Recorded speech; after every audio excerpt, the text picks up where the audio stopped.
I'm going to hand over to Michael to do the welcoming.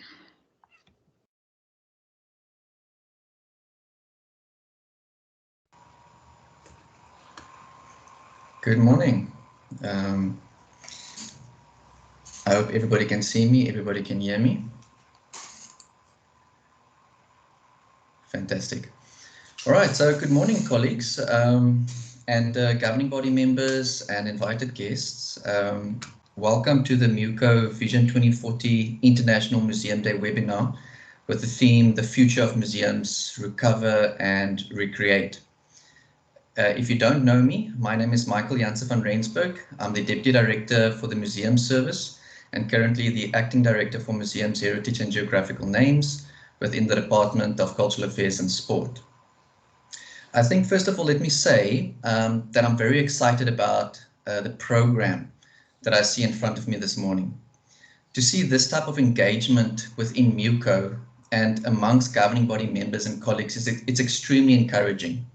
Programs and events like these offer a positivity which I think we especially need within the context of COVID-19 and the devastation that it has caused medically, economically, and perhaps most importantly in our case, socially. Looking at museums, I think we may be sometimes forgiven of falling in the intellectual trap, thinking that museums exist solely to collect and protect and preserve the past. But I don't think that is the full picture.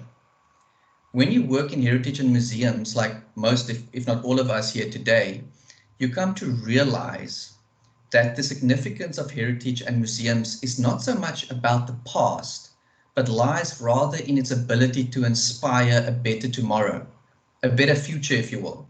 In fact, one can say that heritage is not about the past, but rather that it's about the future.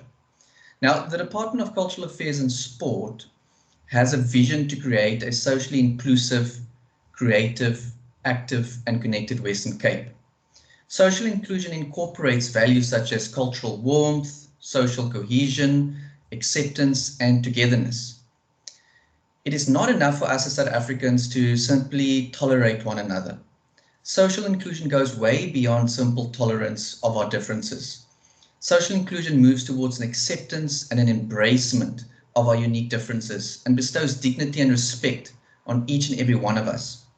It allows the development of those social ties that bring us together and in turn allows people to imagine an alternative future and a future with as much of the positive elements as the human imagination is capable of.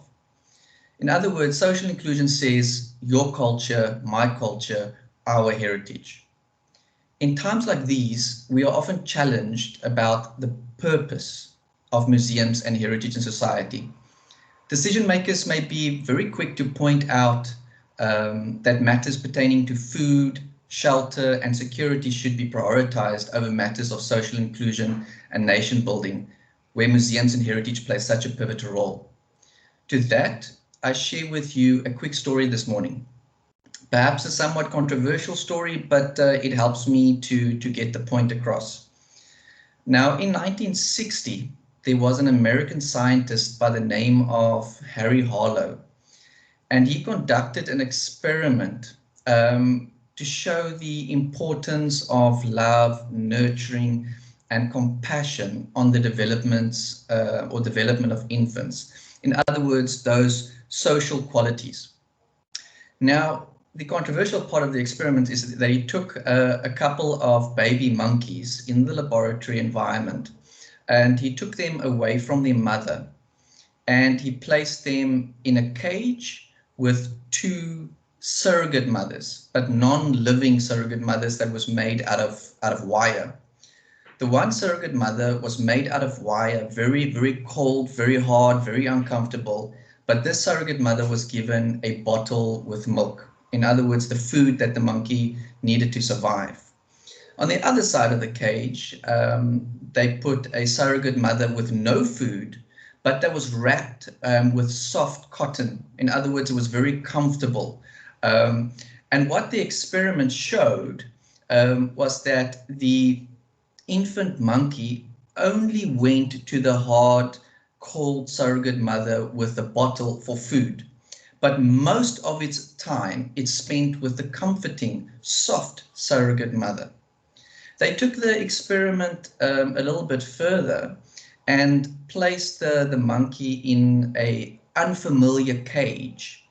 And the baby monkey, being in an unfamiliar environment, showed signs of being very distressed, filled with anxiety and fear. It would scream and it would cry. But as soon as they introduced the soft, comforting surrogate mother with no food, this monkey then seemed to show signs of calming down. It appeared more confident, and it even ventured to look and explore the rest of the cage. This experiment is an example that demonstrates the importance of social ties, love, and compassion with regards to our development, our creativity, and our self-confidence. In other words, it shows how important those ties and social inclusion truly is to our development. Therefore, colleagues, we understand that museums and heritage institutions as champions of social inclusion is an absolutely vital element and agent for change in our country. It is in this spirit of social inclusion that I therefore greet you this morning and officially welcome you to this event. I challenge you to think of museums and heritage as not something that is just about the past, but rather as something that is about the future, something that is of utmost importance in the building of a better future for all of us. I trust that you will benefit greatly from today's proceedings as you engage with the presentations and in discussion with one another. And I wish you all the best for today. Thank you very much. Thank you, Michael, for those very inspiring words. I think that was a really good start to our day. Now, the next I'm going to talk a bit, I'm going to introduce you to the Vision 2040. The museum managers in MEWCO already know about it. We've worked on it, but for those who don't know it, and just for the people who don't know what MEWCO means, it is just an internal name.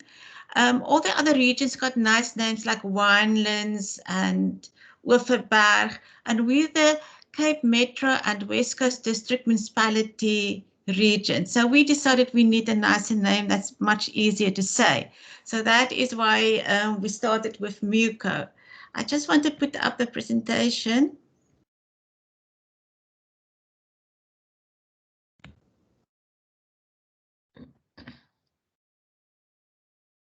Okay, so the vision for Vision 2040, the 2040 comes from the fact that we do realize that we have a resource problem and that some things will take longer than others. So the process was we first wanted to have an ideal. What do we want to be? And from this big ideal, today I'm going to share with you the ideal. We decided to become practical and rational. So we broke it down to things that we are able to do. It's also a vision that the museums in the region will work together and we will support each other. It was drafted before COVID. We started in 2019 and we finished it just before COVID started. But and I want to mention that because I'm really proud when I look back and look at the themes of International Museum Day and what happened since, that we were really a year ahead. To put this together, we borrowed from the Western Cape Government vision and values. We looked specifically to the program directors from museum services, and then we've also borrowed quite extensively from ICOM discussions, the International Council of Museums. So the vision is to summarize it, is we want to be future focused.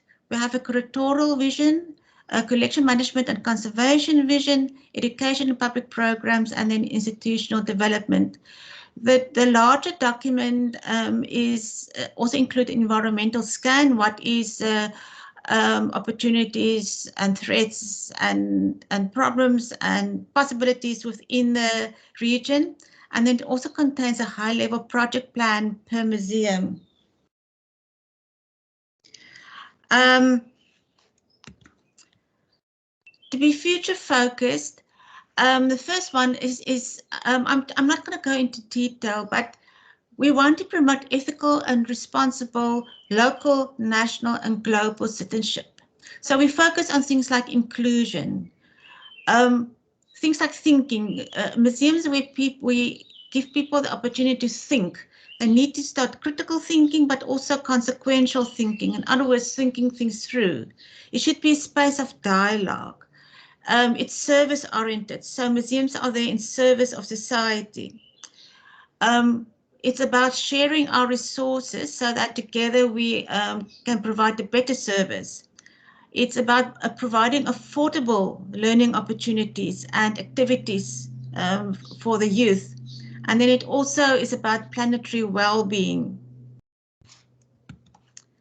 The curatorial vision is that we want to collaborate. So it's the way we do our projects is about collaboration with communities, and we're also exploring co-curatorship methodologies. In other words, we don't do exhibition on our own, but we do it with communities. We want to create a network of stories so that none of the museums will be representative of the broader community on its own, but together we try to be. And that also goes into inclusivity. We want to create forums and platforms for people to engage with each other. We want to promote interaction and dialogue between different communities and generations.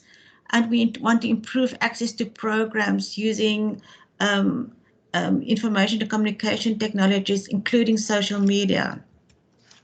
The collection management, unfortunately, Rebecca, I think this is maybe more towards the 2040 than to 2030. But we want to increase access to collections. We already have one good presentation today about that. So ideally, we want to have extensive and coherent research about our collections. Something that comes from the Cape Town Museum Vision and Development Plan is we want to create archives, digital archives, so that we can have joint curatorship between communities, experts, and the museum staff. In other words, people from different sources contribute to the research and documentation of the collections. That also means the digitization of programs. That's something that's already going on. And then a big dream we all dream about is improved storage facilities. Educations, we want to create a series of youth centers, after school programs and holiday programs. That is safe spaces that prepare you for a knowledge-driven economy and that foster a social and environmentally just society.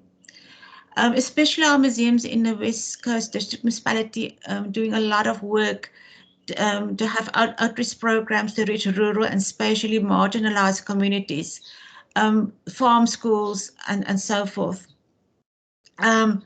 We already have a collaborative commemorative day program, while instead of having each their own commemorative day program, we divide it between ourselves so that we don't compete with each other. You don't have two events on the same day in close proximity, but also to share resources.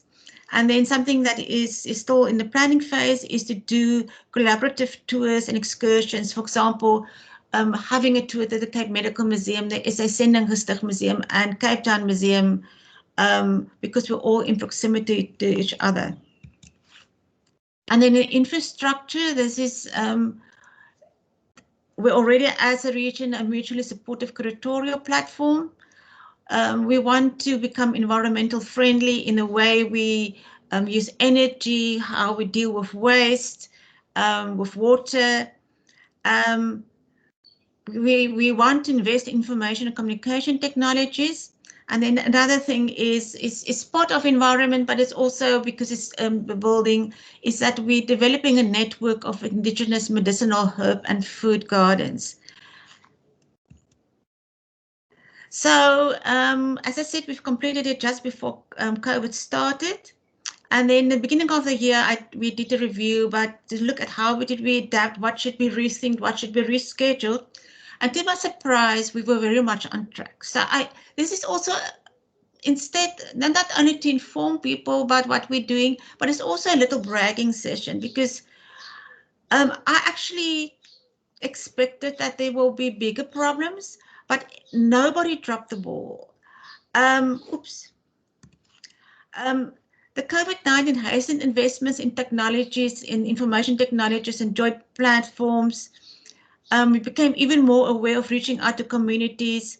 There's now a dire need for new business models, so that we have less government support, and also to replace existing income streams such as entrance fees and venue hire. But actually, the Vision 2040 prepared us, and we were already ready for the next step. Of today, we have a couple of aims and objectives for today. First of all, we want to improve Vision 2040 by giving our governing bodies and friends and colleagues a chance to comment and to make suggestions. And it's also, the purpose is to share what we're already doing. And with that, thank you. And then I just want to end the show, going back.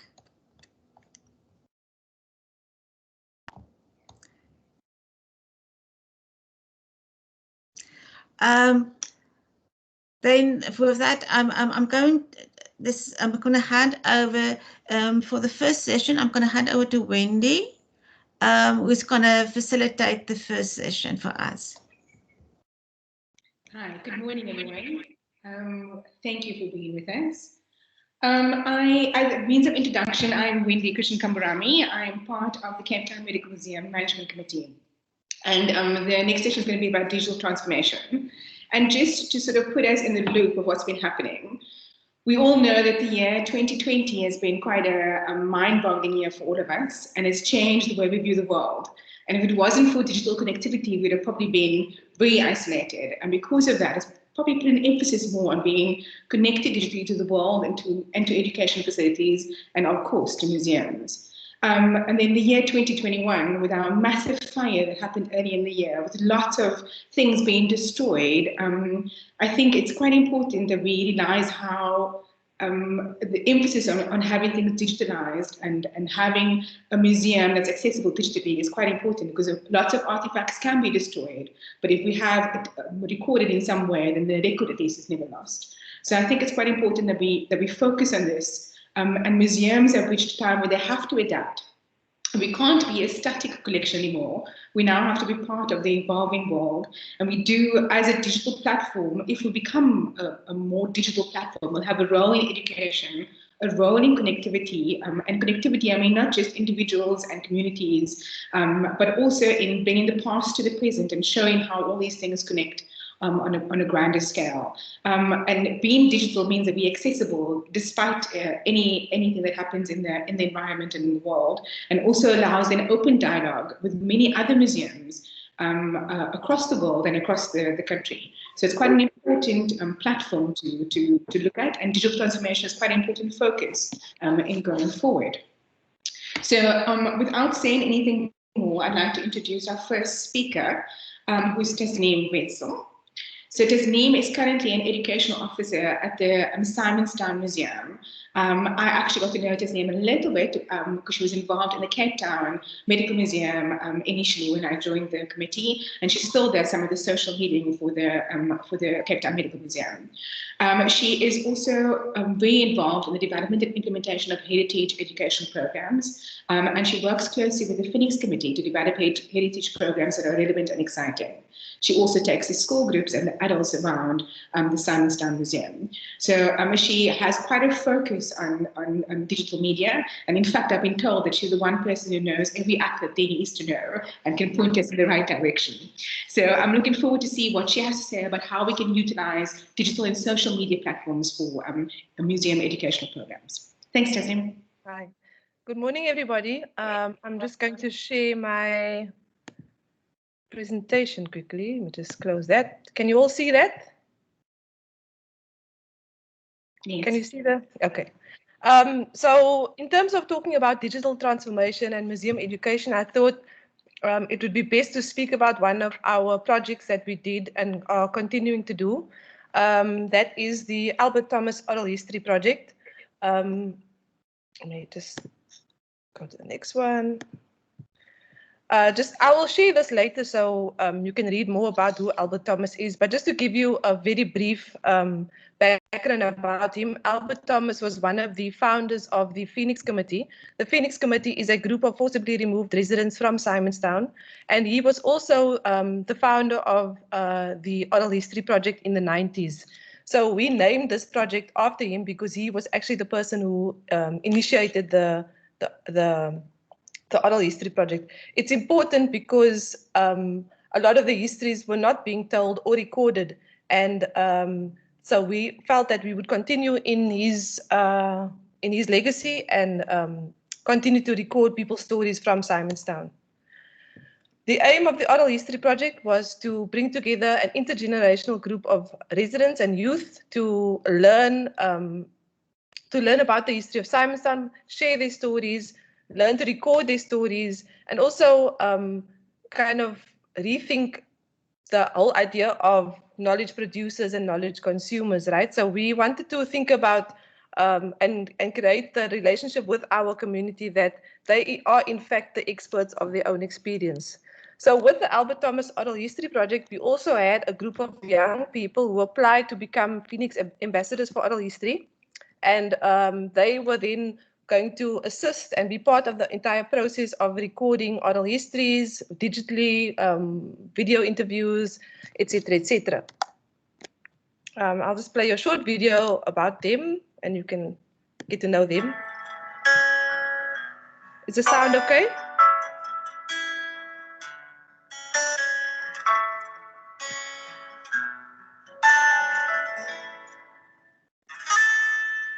My name is Yandisa Gage Magagana. I'm the Phoenix Ambassador. Heritage matters to me because it determines my past. It also determines where I am and where I'm going. It is very important for us to celebrate heritage because heritage, it is about our cultures, it is about our values, it is about our tradition. Also, it is about our diversity. Good day, everybody. I'm Chelsea Potts. I'm a Phoenix ambassador. Heritage to me are things, memories, traditions that were passed on for many generations. It resonates with me. It tells me where I come from. It has a lot of meaning for me. So I think it's important that you protect your heritage. Hi guys, my name is MEWCO and I am a Phoenix ambassador. Why do I think heritage day is important? I mean, it's one of the closest factors we have to explaining why we are as South Africans today and where we came from and why we still celebrate these same traditions every year. Hi everyone, my name is Carly and I'm a Phoenix ambassador. It's really great to speak about the past, treasure the memories and the values that people stood for back in the day. So I think heritage is really a powerful tool because of the values it represents. I am Amir Adams and I am a Phoenix ambassador. Heritage is of utmost importance to me. That gives me understanding my identity, my traditions, and my way of life. For if you don't know where you're coming from, you won't know where you are. And if you don't know where you are right now, you will not know where you are heading to. I'm also a pupil at Ocean High School and I'm a Phoenix ambassador. The question is, why heritage matter? It matters to me because it helps me examine my history and traditions. It helps me understand why we're the way we are now.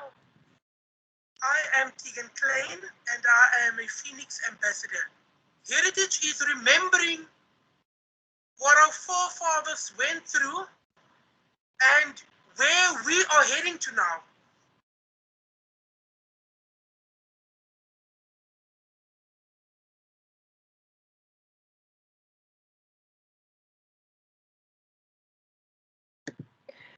So after we had established who the Phoenix ambassadors were going to be, and we identified people who would want to participate in the community and in the oral history project, we had a meet and greet with the young people and the the senior citizens who wanted to participate. As you can see, these are some of the images from that day. And it was really about establishing a kind of relationship with each other where there's no kind of hierarchy of project leaders, or, we all working together to preserve the heritage of Simonstown. And then obviously COVID hit, and all of our plans went completely out of the window. We then went back to the drawing board. I put it to the Phoenix ambassadors to kind of rethink what can we do, how can we continue this oral history project, and they then came up with the idea that we should do a social media campaign, because the benefits of this would be that people could then remain in their homes safely and participate in storytelling from the safety of their homes. So what we did was we set up a WhatsApp line, oral history museum WhatsApp line, that people could then submit voice notes to. And each week we had a specific post. As you can see, some of the posts that we came up with, covering various topics like environment, fishing, celebration, places, people. And we then asked the community, our social media community, certain questions that they could then respond to. This was quite successful because we ended up having a number of voice notes on very specific topics. And our audience, for each post, our audience reach was about almost 3,000 people, which is much more than we would have covered at the museum. So our network expanded greatly.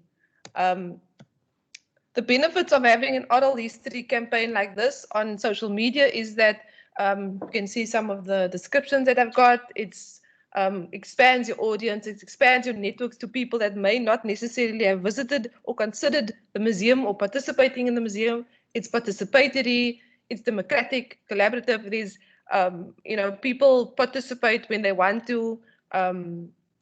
Yeah. So, and also with our oral history WhatsApp group, people started to take ownership of the space, the little social media space that we created. And they then also started leading topics, creating topics that they wanted to speak about. So it's been a very interesting process, and it's been very fruitful in this way. I just want to play you one of the voice notes from one of our best contributors, Mr. Owen Davids.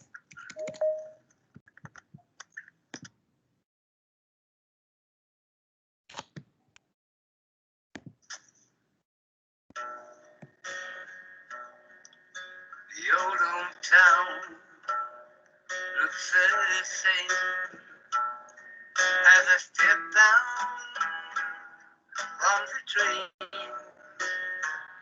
and there to meet me is my mama and papa.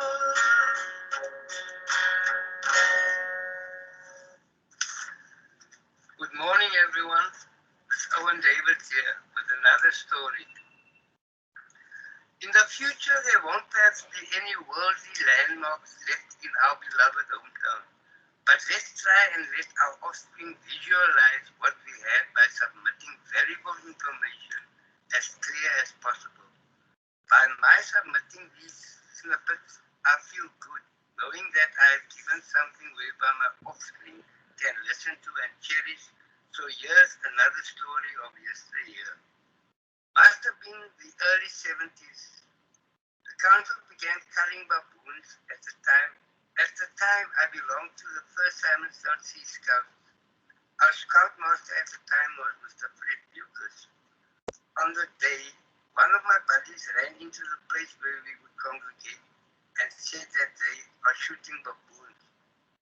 When we arrived on the scene, 4 baboons had already been shot. Mr. Lucas decided that we should look around the mountainside because somebody noticed that one of the baboon shot had been carrying a baby. Lo and behold, we found the small baboon whimpering under a bush. Luckily, the rest of the troop was still around, and we know that they would look after this little baboon because they usually look after each other's offspring. And luckily for them, they were later reunited. I remember helping Mr. Buke skin and preserve the skin of one of the dead baboons. I just want to let people know that as gruesome as my stories are, it's all true. Thank you. So that's from Mr. Owen Davids, and we've now collected a nice archive of voice notes and photographs that people have sent via WhatsApp. So we will be continuing this year again, and hopefully when the time allows, we will actually do the physical video interviews in the future. So you can watch some of the things that we are doing on Instagram, Facebook, and our website. And that's all from me. How do I stop sharing?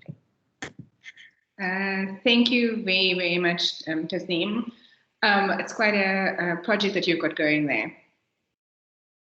Yeah, it is. It is a nice project that took a life of its own. So I'm just going to ask the audience if there are any questions, if you just put your hand up or write it on the side, and then I'll try and address all of the questions in the discussion at the end of the digital transformation presentations. So any questions or any sort of hands up, if you can just make a note in the chat, and then I can address it appropriately. Our next topic is Cape Town Digital, and it will be presented, sorry, my computer's going up. And it will be presented by Anya Fenth, who is a communications service provider at the Cape Town Museum. She has a vast experience with museum marketing and museum exhibition planning and management, and I'm quite interested in seeing how this presentation is going to go forward. So thank you very much, Anya. Hi, everyone. So Helen, you can hear me, right? Yes. Okay, so sorry. Okay, then and I'm sharing my screen. Okay, great. So I'm here to talk about the Cape Town Digital platform. I think most of you are aware of the Cape Town Museum, but I'm quickly just going to recap what the Cape Town Museum is about. It is basically a museum without walls, as it focuses more on highlighting and preserving the intangible histories and stories of the people of the Cape. So it's focusing quite a lot on sort of the hidden and unacknowledged stories. It's participatory and story focused, enabling individuals and community to share their own stories, memories, perspectives, and lived realities. We work in partnerships. The Cape Town Museum works with and supports existing programs and creates value by bringing memory makers and city shapers together to co-create and collaborate, sort of reflecting a lot on what's already been said. And it promotes active citizenship through a focus on projects that seek to make sense of the past and the present in order to imagine a more just and inclusive future. So the Cape Town Museum will operate on two levels. It will operate on a digital online level in the shape of the Cape Town Museum digital platform, which is currently in development. And then it will also have some physical spaces where interactions with communities will be possible and where any digital divide can be bridged. I won't go into those because we've got limited time, but there will be a walk-in center in Long Street, for example, and a memory center at the Cape Town Medical Museum. So the main features of the Cape Town digital platform will be online exhibitions and the Cape Town digital story map and public section on public programs. And I'll go through each of those. So first of all, online exhibitions. So we'll have the ability to house a wide selection of online exhibitions, which will look a little bit like this example that we were inspired by the Women's History Museum. Can you see? Yeah. So this is basically, I'm showing now, I hope you can see it, a website from the Women's History Museum. And these are all online exhibitions. And I'll just show you one example here. This is one of the... Yeah, can I yeah? I was sharing, so they're not seeing that. So if you can just upload. Okay, okay. Upload.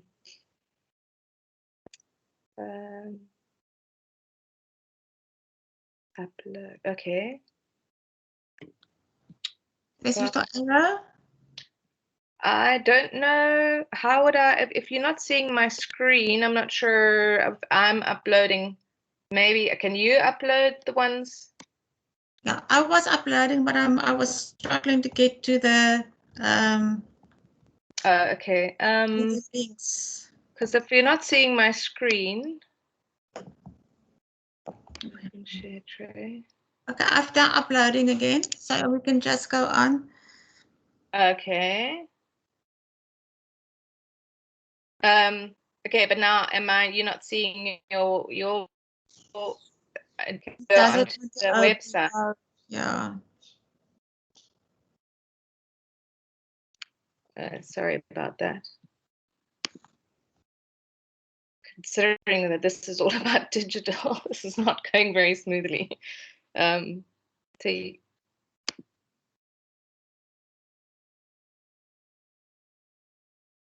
sent them in the email as well. Maybe, but can you just click on the link?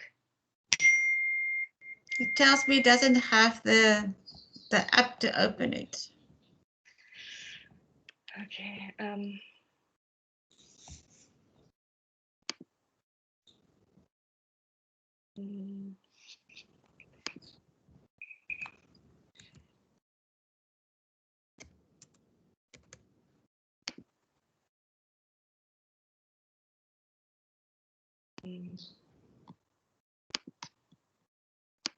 don't know if this is going to help. If I stick it in here.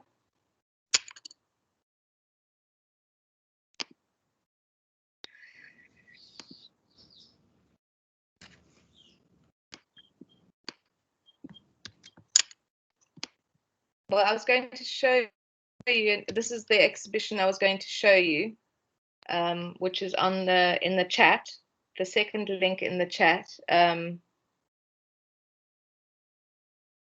Maybe, I don't know if you can open that, Helene.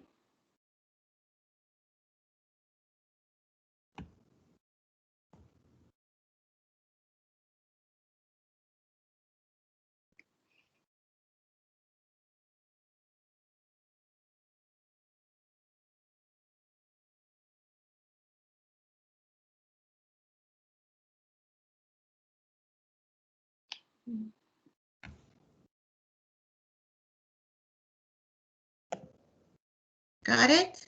Okay, great, thanks. So I was just going to scroll through so that people can see what I mean. It's very much like a PowerPoint presentation, but it has got it's quite versatile, and you can put in images, text, objects. You can insert videos. We haven't quite sorted out what software to use, but this is using get Google Arts and Culture software that they've made available. So I can move on to the next section, which is a discussion on the map. Oh, the kinds of exhibitions, sorry, that we'll basically the kinds of exhibitions that we would want to do like this would be community profiles, for example, of Atlantis or Guguletu, memory collections related to a theme or geographic area, exhibitions of art and other collections, and portraits of historic and important figures. So, yeah. Helene, can we go back to the presentation? I'm just okay. Going back to the presentation.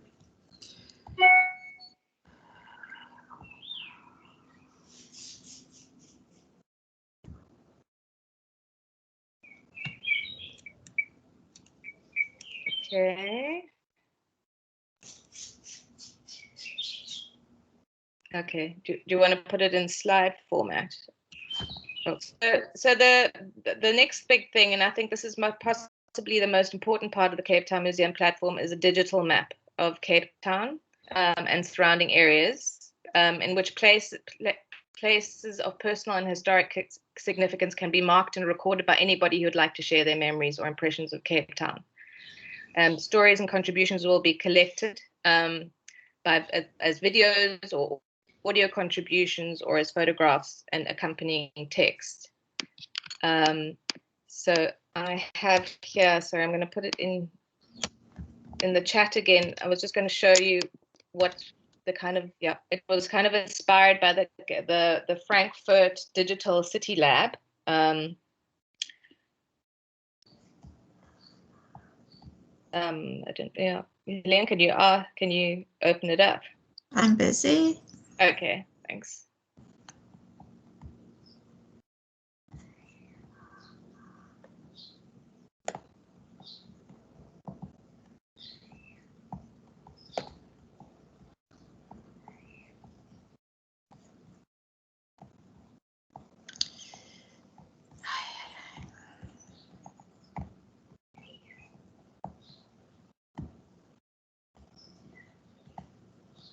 You can see it.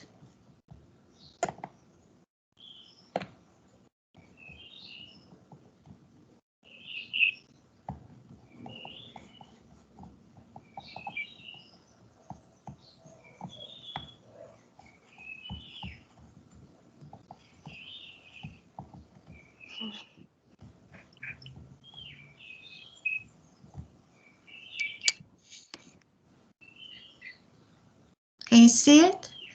Yes. Yes. Okay. Yeah, and then can you just tap on the categories? Because basically what they've done here, they have a whole lot of categories that were, around parks and gardens, and the ones related to COVID. There's sites of resistance, sports and recreation. So we basically are wanting to do something similar. So you click on a pin and you get a pop-up that will give you a little bit of information, a photograph, and you can actually click on a link that will take you to a page that will give you more information. And then you can select whether you just want to see protest and resistance, or just you want to just see the COVID related posts. So it's quite a good tool, an interesting tool. So the Cape Town Museum, we're looking at sort of having a number of categories, doing the similar thing, but with obviously different categories. And then maybe we can go out and just go back to the slide if we want. So we're looking at the categories: My Cape Town, sites of personal significance related to living, working, recreation, spirituality, and then setting the scene, which are sites that have geological, archaeological, or biological significance. Then one on hidden history, which will focus on sites with lesser known and less visible history of the Cape. Then there will be one around people and places, which will identify different communities and their unique historic and cultural contribution to the Cape. Then also one on resistance, protest, and change, which will be sites related to history of resistance and protest, as well as current activism. So there will be, the ability to include activist organizations on the map as well. And then creative Cape Town. So that would be around buildings, city structures, street art, sculpture, and other creative landmarks. And then how we will collect for the map, we'll do that through the digital platform and our walk-in centers, also through social media platforms. And then the collection will be driven mainly through collaborative projects with, for example, the museums affiliated to the Western Cape Museum Service and West Coast District Museums. Organizations working around youth, gender, human rights, environment. I mean, anybody could, we partner with anyone to create stories and content. Cultural and heritage organizations, institutions focusing on the built environment.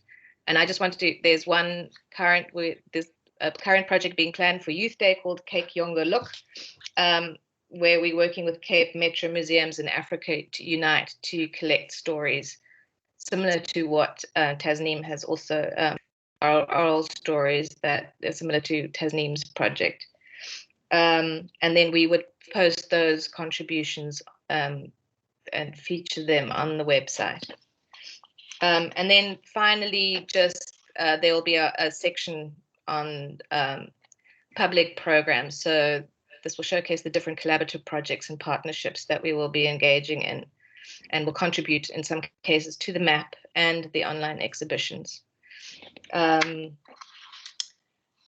Yeah, and then, yeah, when will this be launched? We're currently busy working with designers, and we are planning to launch on the 24th of September to coincide with the Heritage Day.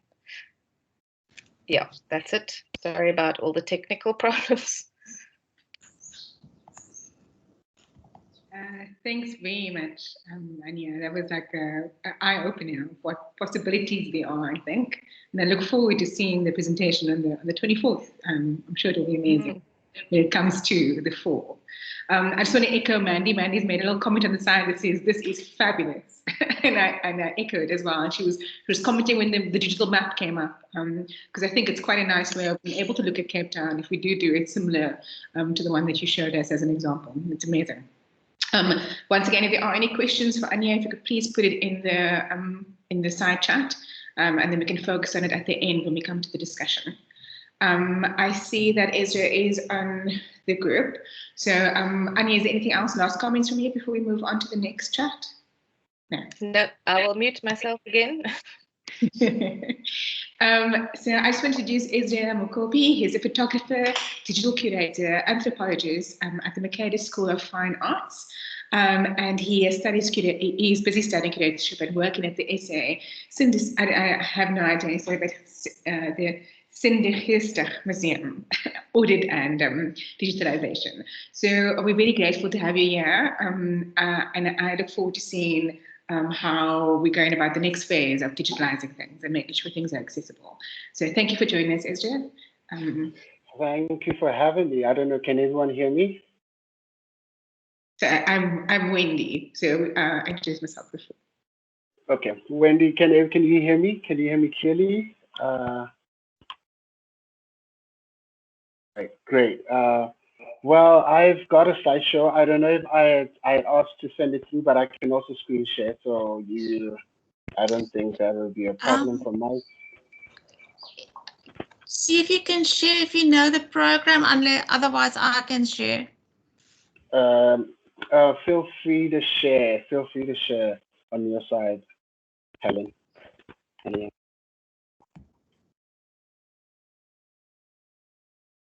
Awesome. Awesome. So I think on this slide, I'd like to firstly start off by thanking my manager, Nolivo Toto, and the Sanengestige team for the opportunity to kind of come and share some of the stuff that I've been learning and putting into practice at the SA Sanengestige Museum, also known as the South African Slave Church Museum. Our museum on its own has a strong history, and basically with the turn of COVID-19, we have come to a point where we've decided to kind of embrace the challenge of remoteness and digitization. And consequently, as the slide refers to, I decided to define some of these terms. The Technopedia defines digitization as the process of converting these analog signals, information into a digital format that can be understood by computer systems and electronic devices. This term is used converting information like text, images, voices, sounds into binary code. And this definition on its own, an interesting thing to kind of note is that digitization does not regard objects, and consequently the antidote that kind of summarizes this slide is how if we took a Michelangelo's masterpiece and decided to cut it up in 10 little pieces, do we still have a masterpiece, and consequently that kind of antidote seeks to kind of talk to translations and how we have the responsibility as museums and administrators, curators, and basically the community to define what it is we want to do in the digital space, how we want to translate ourselves, how we want to translate meaning and knowledge production. Next slide. Basically, then my introduction. Wendy, I think, summarized it really well. For those that would like to know, we'll talk about it in the discussion. Next slide. Started now thinking around. I'm trying to ask for the next slide. Thank you. This evocation, a question that was thought to become an evocation, was as a Sydney Customs Museum, we started asking ourselves, are we ready for the fourth industrial revolution? It sounds scary, it sounds daunting, it sounds very exclusionary, but on its own, the industrial revolution is an opportunity. It's a new leaf. It's a chance for us to embrace some of the things that we have come to learn and normalize them in our everyday lives. And it's a way of describing these blurry boundaries between the physical and the digital. And I think it's when we start embracing that these boundaries and the questions that come with being faced with these boundaries that we start realizing that the biological world has more worlds attached to it. Next slide. The words to think around, or the phrase to think around, is the Internet of Things. And consequently, I have this comes from the reading by Arjun Apundai, who is basically an anthropologist hailing from Harvard University in America, who basically writes on what it means for museum archives and collections to kind of collect in the modern day contemporary sense. And he speaks about the Internet of Things and basically how our objects that we keep in our storerooms, in our museums, basically have a social life. The first time they were donated or offered to the museum, they served a purpose in a specific person's life. And somehow, when they landed into the museum space, they became these ornate, immovable, really static objects that can only be gazed at. And consequently, the Internet of Things seeks to speak to how, certain things that are common sense to us, like seeing a vase from the Benin collection, or seeing from our collection the stack of Bibles that we have in our display cases. We need to engage on something that is, we need to start highlighting the unexpected about our objects or about the topics that we like to handle. I think people already, when they see Youth Day or when it's Youth Day comes and programs get rolled out by museums, there's a sense of the obvious that people feel like, okay, it's probably going to be, a conversation around students and the youth. But I think it's a chance for us to bring out some of our objects and see how have a contemporary relativity to our audience and our crowd. Next slide. Started on recreating and power. And along with my team, we started thinking mainly about the Vision 2040 as presented by us, which I must admit is very daunting. And thank you for giving us such a finish line to wish to cross. 2040, it speaks to us, and we started thinking around how to move towards a vision that embraces flexibility, adaptability, and control, and not to mention speedy deployment. And this was sparked by, obviously, COVID-19, the remoteness, the need for us to be a remote museum, and to engage our audience still through the pandemic. So we came up with basically what we call our 3-year vision or a 3-year plan that is necessary, embraces these ideas of flexibility. And this plan resulted itself as the virtual project. And the virtual project sought to basically revisit our frameworks, speak to the transformative technologies that we could use as a museum to employ the museum experience in a different way. Next slide. We started thinking around what it means for our museum to kind of employ a strategy to take our collections and present them differently to our audience. So basically, we started thinking around the museum that attracts the tourists. Our museum specifically finds itself right in the crux of this matter, as it's on Long Street, opposite the Red Bus tours.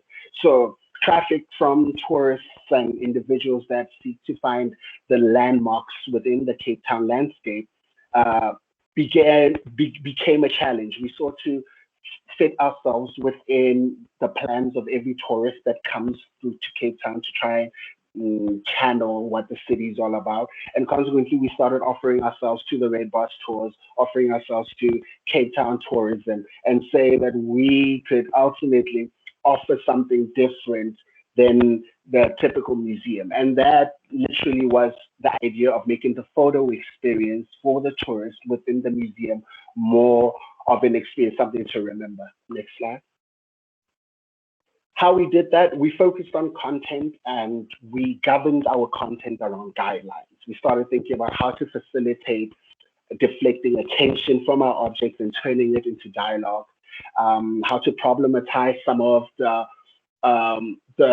objects that we have in our archive and collection. We started thinking around how wonder and resonance connect us to each other, also through social media, and how basically we use wonder and resonance to kind of channel the best of ourselves, how challenges can transform into opportunities, and how this alienating time of digitization is a chance for us to upskill our team and fellow colleagues within the museum space. Slide. So finally, the question at hand, how to make our collections accessible. I believe that the destiny of every museum is to articulate while it educates. And this particular relationship with knowledge production, along with the ideas of collective culture, collective memory, and a collective destiny, get married together once we start embracing experimental planning. I put there as a tip that failing to plan is planning to fail, something that we've heard over and over. But we need to keep embracing ideas such as Vision 2040 that will allow us to kind of dream within a framework that is futuristic, as well as embracing the idea that most of the thinking within that premise itself is experimental. Next step. Next slide, thank you. The great conundrum. The word access, once I got the invite and my manager said, please speak on these subjects, I started problematizing the idea of access and realized that I found myself in this conundrum of who are we trying to allow to access the work.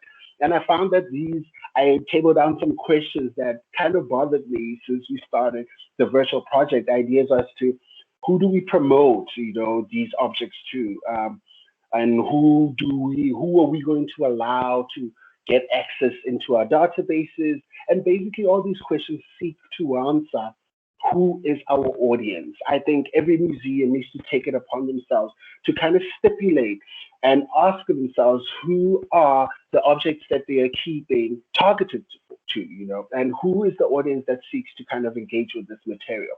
Because otherwise we find ourselves replicating the discrimination barriers on the lines of the economic.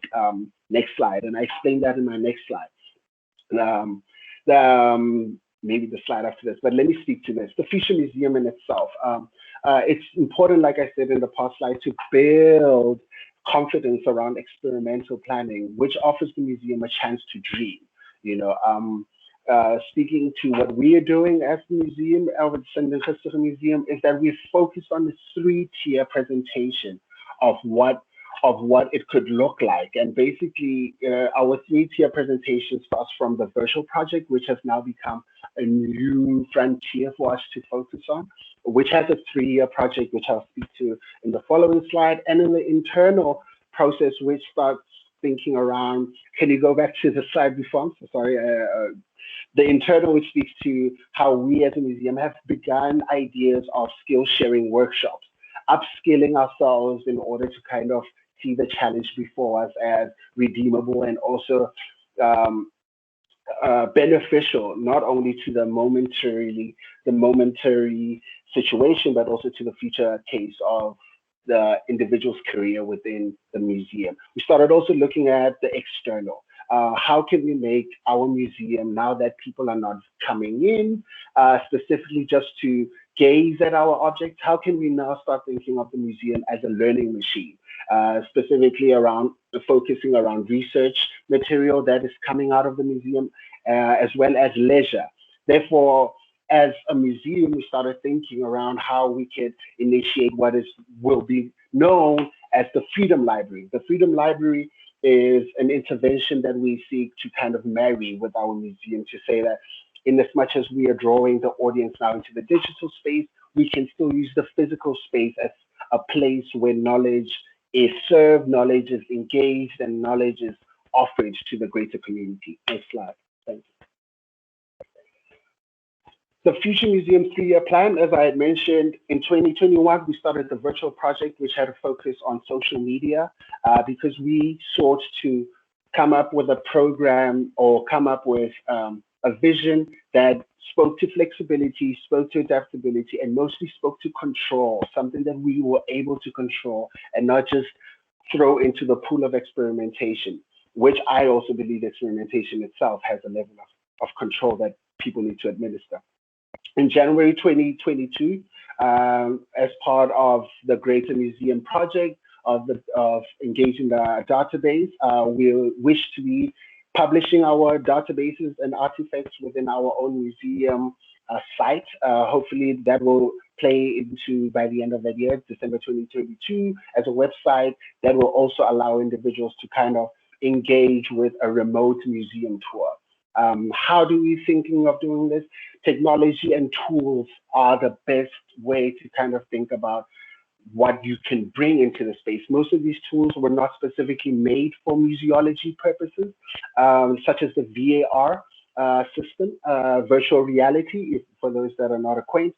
The virtual reality system basically allows us to kind of think about how we can move the museum into the personal home or into the personal preference of the visitor. Next slide. Infrastructure and access.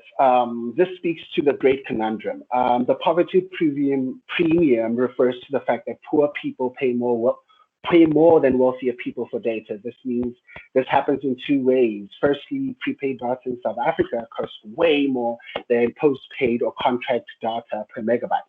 Logically, the price should be lower, but it's when paid upfront, but it isn't. And we start seeing that in as much as small people are buying these small value bundles on a regular basis, they are not discounted as opposed to how wealthier users usually buy these high volume packages, which are normally highly discounted. Next slide. This starts helping us. We're a little bit tight on time, so if you could. Okay, I'm left with one more slide, and I'm out of your way. This new collective moral consciousness is based on a shared destiny that we need to start thinking about. That we need to start thinking more about who we are trying to share to, in this, and opposed to what we are trying to share. Last slide. We hope that this engagement, this presentation, helps in engaging differently with the challenge of digitization of collections.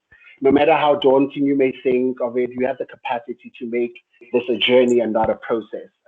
You can remove the idea of Excel sheets and think about websites and think about how to make this a journey with the audience that will appreciate it in the future. The ball is in the collective court. Let's play together, learn together, and possibly even win together. Thank you very much for having me. Thank you very much, Ezra. There's a few questions on the side that I just want to address, but before we go to them, you pointed out a very important conundrum that's happening in South Africa at the moment, and that is the accessibility of the sort of impoverished to museum knowledge and museum databases. What is your sort of what do you think would make it more accessible, and how do you think you can bridge that gap so that a man without a smartphone or without internet access or paying a fortune just to WhatsApp a friend, how are they going to be able to use that to access our systems? It's been a very immediately when I hear the word access, I'm triggered to kind of think of it in the very narrative sense. I think of a movie, access denied, that most chances there are a whole lot more people that are denied access than those that are afforded the access. And consequently, these questions that I think should employ us to kind of thinking about issues about external funding within our museum structures, and as to how we can channel this external funding and fundraisers to kind of specifically allocate what is known as free-based sites, which allow individuals to be able to access our websites at a free to a low tariff. And that can only be through subsidizing these websites, subsidizing data plans, subsidizing basic premiums.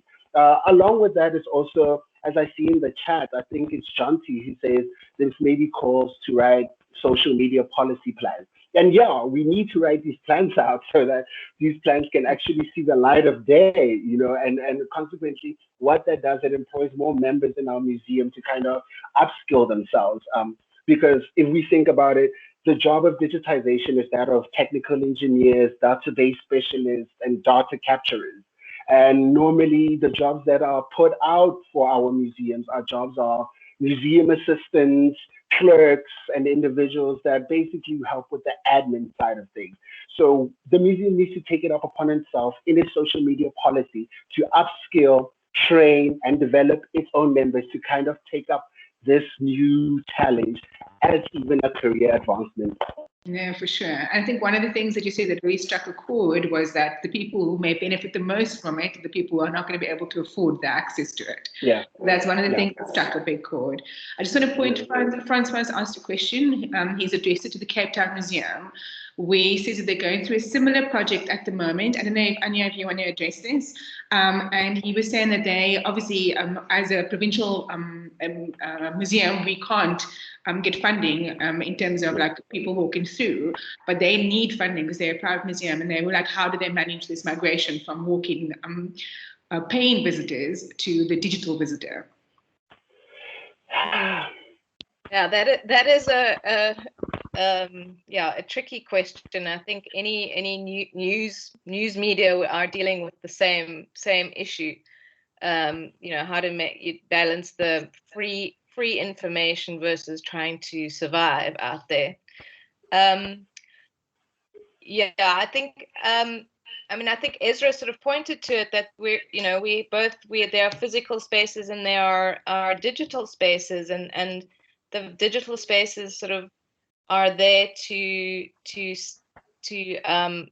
advertise the physical spaces, the digital, so that you're sending people from the digital to the physical space. So I would see it more as happening the other way, that your digital space is free, and that you try and use the digital space to get more people to go to the museum and pay at the museum. That's where you would get your revenue.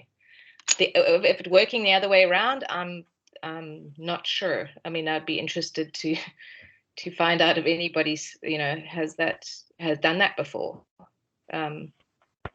Yeah, I just know that the Cape Town Museum, that's the way we would operate, because we have a few physical centers, and obviously, going on about access, at the physical centers, people would have free Wi-Fi to be able to access the digital, which would be a much larger collection would be available there than they would be in the physical space. Yeah, I don't think I don't know if that helps. Is there any other comments regarding Francois? You put your hand up. Please proceed. Hi guys, can you hear me? I sometimes have a bit of problem with my sound, so yeah, you clearly. Thank you. Okay. I just want to make one small contribution. Ian, is it possible for me to share something quickly, please? I just want to show a quick thing that we are losing you a little bit there.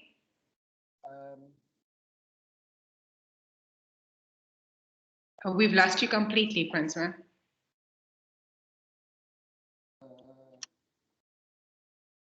Do you want to type? Helene, I don't know if you can see the messages, asked if you can share. Yes, if you can do it quickly.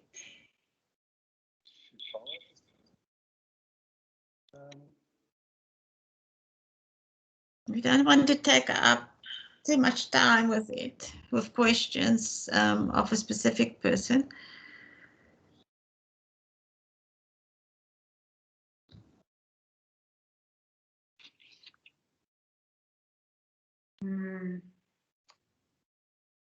While Franz was trying to share, if we could just maybe just have a quick discussion about the social media policy and plan, if anyone knows what, anyone has any feelings about how this is going to be run. Does Nima put it to you?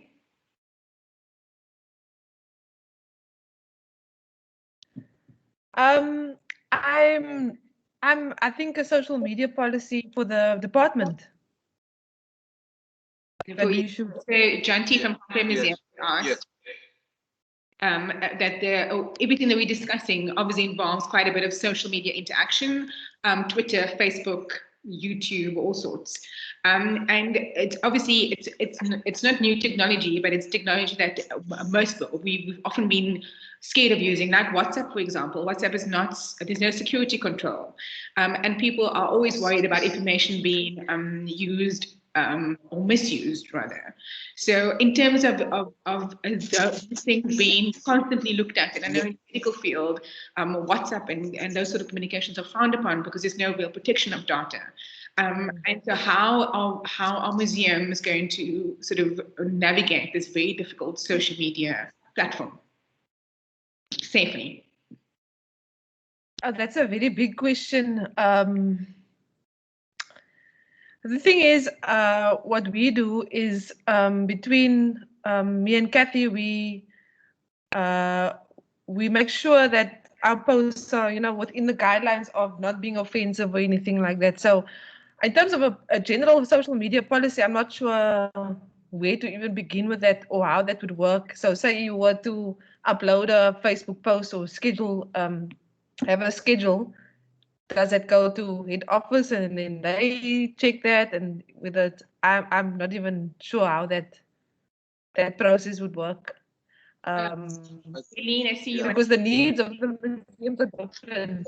Each museum is different. So yeah, I don't know how a blanket social media policy would work. I think the contribution that Tanya Colleen, I think, did the other day, I think maybe that one is a guideline for us when she did that presentation on social media and policies and the policy around that. Maybe we can use, as individual museums, we can use that as a guideline. I can also add that ICOM, the International Council of Museums, have a policy and a guidelines which is extremely useful and will be similar to those that that Tanya gave to our museums. And I think we also need to start taking notices of new policies, for example, YouTube, but showing people's faces that you can identify them, especially minors. I know the Western Cape government now have a policy that you're not allowed to use photographs of children of under 18s without their parents' permission, and that is because people can be identified and you don't know what their environment or situation is. So I think it is really important to think through these policies. Francois, are you managing to share whatever it is that you... Yeah? And then I've just said Ezra's put up his hand, and maybe Ezra, if you want to comment while we're still... Yeah, absolutely. I just want to speak to Helene's kind of concept of using templates in our museums, and maybe enforce that further and say how it's very imperative that we kind of study our audience. I think sometimes we aspire to kind of be part of the mainstream and public domain, and want to be part of YouTube. But if our audience, if we don't know why we are going there and who will be viewing our stuff, it becomes really difficult to kind of apply ourselves to that platform itself. So what I normally suggest is, if you were drawn to a certain platform, it's important to kind of establish a certain presence with that platform by channeling where your audience is currently. Specifically for us, it was the Facebook page. We had a lot of visitors there that were supporters and enjoying the experience there. But it was about shifting them and offering them a new platform that kind of asked them to kind of be partake in that new platform, because it's no use us having a profile if we are not having engagement on there. It just becomes another policy that adds to us having to maintain it without any outcome. Just wanted to add that. Just from another, the one thing that I worry about quite a bit, and I think with the fire that's happened in the UCT library is highlighted, is that where are we going to be keeping all these, where the servers and the sort of storage of information going to happen, and how are all the museums acting independently and having their own servers and storage for all this digital information, or are we all having our own servers and own storage on the same premises as the museums are? Any comments?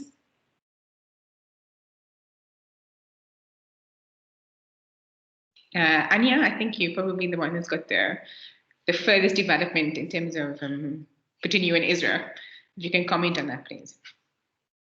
I must say I'm not so sure. I mean, I don't know if I can answer that.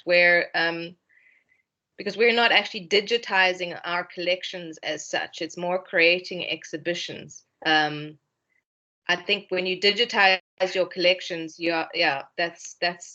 definitely need to have a policy around the server. But I think the collections that the Cape Town Museum is going to make are mainly, they're going to be curated exhibitions. We don't have collections as such. And I'm not sure. I mean, Helene might be able to weigh in on this, but my understanding that the Cape Town Museum is not going to be a home for digitized complete collections, and I think there's a difference there. Yeah. I think that Rebecca, she's got a hand up. She's the one. She is the digitization guru in museum services. Thanks, Helene. I must admit, I feel very, very far away from a guru, and I'm looking forward to speaking to Israel a lot more about what they're doing. But I did just want to mention that we're working towards getting our digitized information onto the SARA database. And one of the strengths of that is that then the information is digitally offsite from the museum, and they assure me in the our routine is there to then it is backed up. But what's going to be interesting and what will be exciting working with people at the museums is how we also turn the digital information, which we work on in terms of collections management, into exciting exhibitions, online exhibitions, so that it's also accessible to people in interesting ways. Any further comments? Is everyone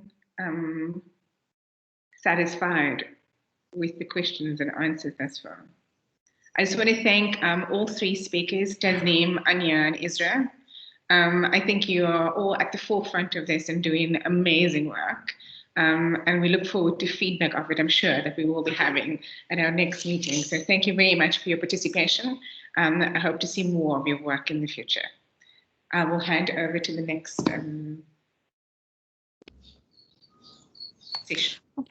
Thank you, Wendy, and all the speakers. We have now about a 7-minute body break, starting at 11, and then I'm going to hand you over to Regina, who's going to manage that session. So go make your tea and come back in 5 minutes' time.